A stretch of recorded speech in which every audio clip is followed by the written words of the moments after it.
When you move a game like Planet Coaster onto console, everything changes really, because you're playing with a gamepad, of course. There aren't really established conventions for how you control and interact with a game like this on console, because there isn't really a game like this on console.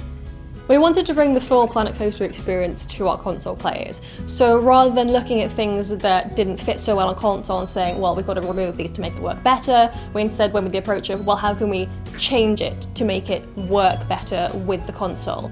One of the key development processes we went through was ensuring the game was fun to play, easy to access and intuitive, but still retains the level of detail in the construction and management that you can go into with Planet Coaster.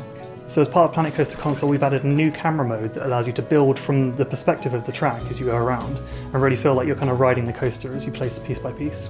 As you're moving left and right and as you're doing your sort of bank turns and things, the camera will actually follow the track.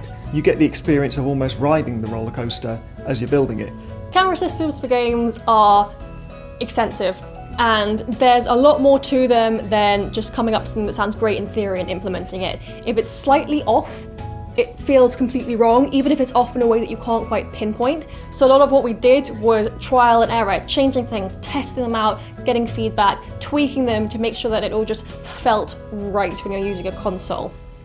One of the goals we had with Planet Coaster console was making it a lot more accessible to new players whilst maintaining the depth that's there for the more advanced players. So for the UI, we rebuilt everything. So we reworked how it's supposed to, how it's interfaced with the user, how buttons and panels and prompts are all redesigned so that players have a better experience playing on the console. One of the advantages of really rethinking the UI and rethinking the tools from a console perspective is that we're able to add features that actually build a layer of consistency between different tools. So, for example, with the radial menu, which offers quick access to key actions, a bit like the keyboard shortcuts of the original game. The radial menu updates with every different edit mode that you go into, so whether you're editing track or placing buildings, the shortcuts available to you will be specific to that mode.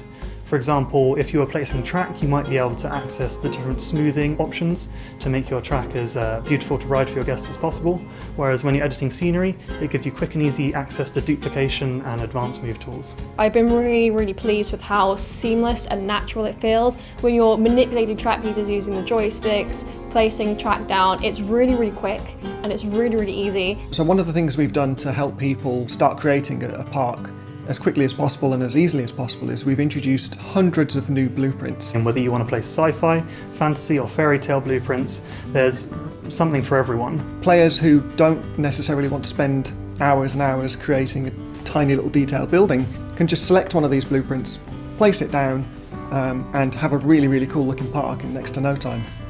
Users are still able to, craft intricate pieces, set pieces, and, really fine-tune how they want your park to look like. So you have that choice between whether you want to go right in, all the details, build everything from the ground up, or start off your park with a few more pre-made pieces just to get off to a quicker start. You have that choice of how you want to play. It's remarkable really how far we've come that you can play a game as deep as Planet Coaster on a gamepad and it just feels like the way it was meant to be played. We're really looking forward to share more of what we've been working on with you over the next months, and we really hope you enjoy playing it when it comes to release.